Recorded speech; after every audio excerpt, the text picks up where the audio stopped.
This is Dozer, and over here is Trixie. They've lived together since as puppies. Well, he was a puppy, she was not. But basically, in this video, I'm going to go over some tips and tricks you can use if you have dogs that are fighting together. So these are two dogs that got along and suddenly have started fighting. Now the guardian here works in the medical field, and he was actually, because I think he was able to identify what it was, and what is it called again? Circovirus, which is basically a pig virus that is mutated now, some dogs are susceptible to. Now we're in northwest Omaha, and this part of town, evidently there are a lot of pig farms, and so now there's a lot of this stuff in the dirt and it lies dormant. So some of the symptoms you'd see is dogs dripping a little bit of blood, either having bloody stools or dripping blood, almost like the dog's menstruating. So if you do see that, there's not really any antibiotics that will fix it. The dog just has to get it out of the system. It can take up to a year.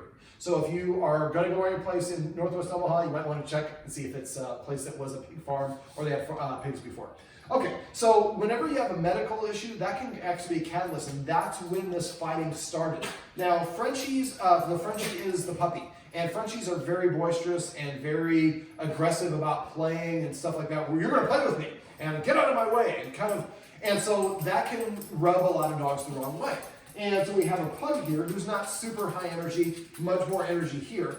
And so now they can be together as long as they are calm. But if one of the guardians is here, he is possessive of her, and that starts fights as well. So we've went over a lot of things off camera that will help with this. Increasing exercise, incorporating rules, and adding structure via petting with a purpose and passive training, things along those lines. Those things often take care of a lot of these problems, but there are some things we want the dogs to do together. So I'm going to have them come over. I haven't tried this yet, so we'll see how it goes. Dozer, come.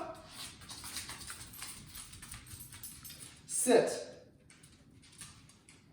Sit. So I'm only paying based on performance. Now I'm a little bit limited because I'm straddling this fence. Sit. Okay. Sit. Sit. So basically what I'm doing is I have two treats, but I'm only paying the dog that does what I want. Now the goal of this is we'd like the dogs to get together without getting into a fight.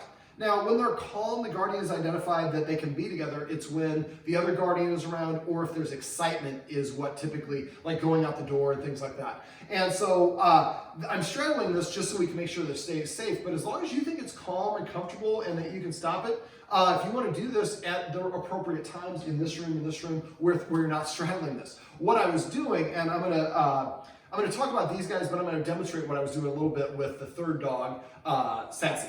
And so, here in a sec. But basically, when you have dogs that get into a fight and we start separating, the only memory they have of the dog is the last memory of an engram, which is of the fight.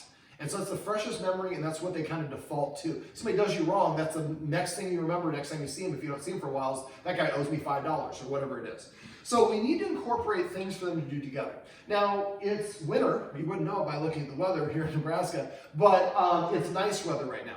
So we talked about walking the dogs as a form of exercise. I would like to see these two dogs walked together on a daily basis. Doesn't have to be a marathon walk. It could be 5 minutes that way, 5 minutes back. Make sure they're sniffing, but be careful of anything that's going to cause excitement. If you're walking this way and you see like a bunch of kids running around, you know that excitement, just turn around and come back home. It's better to not risk it than to have problems. Now, what we can do is different things where we can have them together. Now, I've given them bully sticks. Everybody but Sassy did well. She threw up hers. But having two dogs together with a high value item could create a fight. Because what dogs try to do is they try to get next to the other dog if they want to take their stuff and invade their space, which Dozer does a lot. And so we need to make sure we disagree with that. But at the same time, if we don't let them have these together, then they don't have any practice of doing that. So basically what I like to do is I'd like to have you take a leash, run it around like the leg of this couch, like a regular straight leash, not a retractable, and run it through the handle so it becomes a tether. And we maybe move the table out of the way. The table would actually be good to begin with, but eventually we'd like to have it set up where the dogs are in the room together, chewing on a bully stick together, separate bully sticks, but they can't get to each other. And so because of that, that helps them feel a little bit more confident, or they're practicing. Remember, I was with that other dog, and they had one of the guardians leaving. But that I had a pleasant experience. I was chewing on it. The other dog couldn't get to it. Now, anytime dogs are reactive, the best thing to do is increase the distance. So when you first start doing this, I'd like you maybe tether one of them to this and the other one over there. We want them to see each other, but be pretty far apart. Now, you can step on the leash as well if you need to, but I'm trying to look for ways where we can just incorporate what we're doing. I like them to spend some time in the room together, even with the guardian that causes the problems. But that would be an opportunity where Dozer would be the one who would be tethered because he's more protective and possessive of her. Now I'm going to show you one little tip that you can do for that, and I'm going to figure out how to pantomime this, and then I'll do one. So I'd like you to arrange like a couple of times a week, maybe no more than once a day. Well, you can do it multiple times a day if you could, but at least every other day. Get them a bully stick or something that they can shoot, something that can be tethered in the room together. And at first you might be really far on the opposite ends of the room, but after you practice each session, you might be able to get a little bit closer. Just make sure that they can actually reach each other. But eventually it gets to the point where maybe they're on leashes and they're not tethered. So they do go towards each other. You can step on the leash and separate them. But we want them to practice being together. So we walk them together. And something I do is called pair treating, which I'm going to show with Sassy here in a second. But before we do that, there's one last little thing that I want to, well, we'll do that now because I just forgot what it was I was going to do. So let Sassy go if you could. Sassy. So basically what I'm going to do, we call this, this is a version of pair treating. Now a lot of us, well, sit, you're doing what I want. So I did this a little bit while Taylor was talking to the guardians about some other things. So normally when I ask it, a lot of us, we pull out, we make sure that we're being fair. There's two dogs, so they're going to get a treat no matter what. I'm going to give them treats the way a teacher would. You get the treat if you do the work. So I'm going to pay you based on performance. So what I'm going to do is I'm going to have you have two treats and walk like over here. Sit. Sit.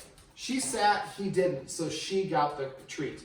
Now anytime you give her, I give a command, I really did say it twice. I'll do it again. Sit.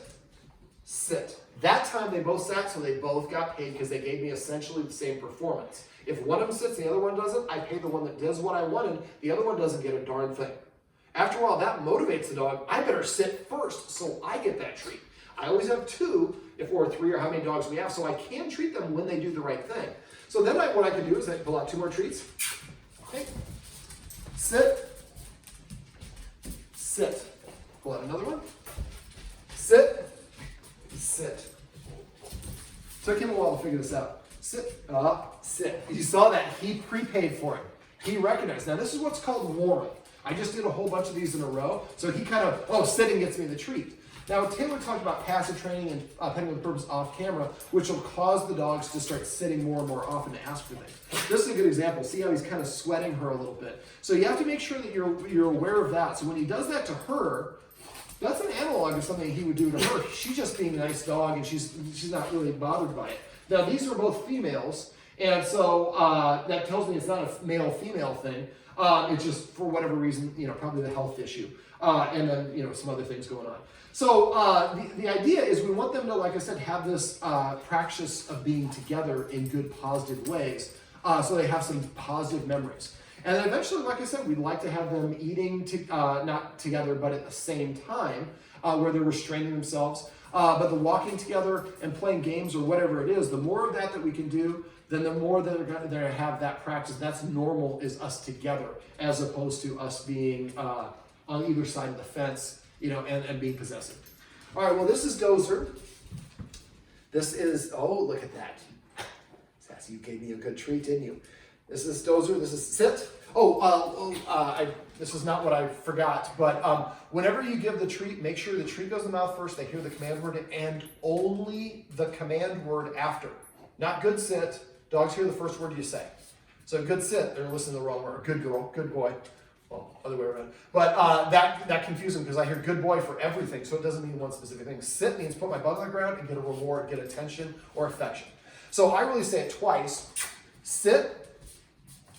Well, this is the part where you're supposed to sit. Sit, sit, if I'm petting or rewarding. So during the command stage, I tell the dog what to do. When it does it, it gets the reward, and I label why I'm paying the dog. So I say it a second time. And I sit. And I do it all the time for passive training, like right there. The last little thing, just for the benefit of the guardians who are not here, a lot of times, Sassy. So Sassy, I'm petting Sassy, and look at Dozer. I'm going to try to take me some of that. So if I just pet both of them, which is what most people do, I'm letting him steal from her. So if I'm petting her and he sees that, I'm gonna go ahead and stiff arm him off to the side, and I continue petting her as much as I want. Now he's protesting. So when I get done petting her, he doesn't get anything, because otherwise I'm rewarding the challenge and the protest. If he just sat there passively, when I get done petting her, I turn and give him my full attention, not for jumping up on me, nobody. Otherwise I'm letting him steal from her or vice versa. And the more that happens, the more it's going to likely happen, and the more he's going to do that over here with her, and also with you guys. I saw him do it with you. He's kind of shoving one person out of the way, so I got attention for that guardian sit. So he has to practice it in a whole lot of different ways. These are just a couple examples of things you can do, but look for other things you can, in a similar fashion where you can help them practice doing something together in a safe, controlled environment.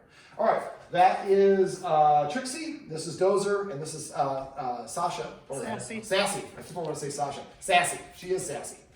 And there's some tips and tricks you can use if you have dogs that don't get along. So ways to start building in positive associations between the two of them.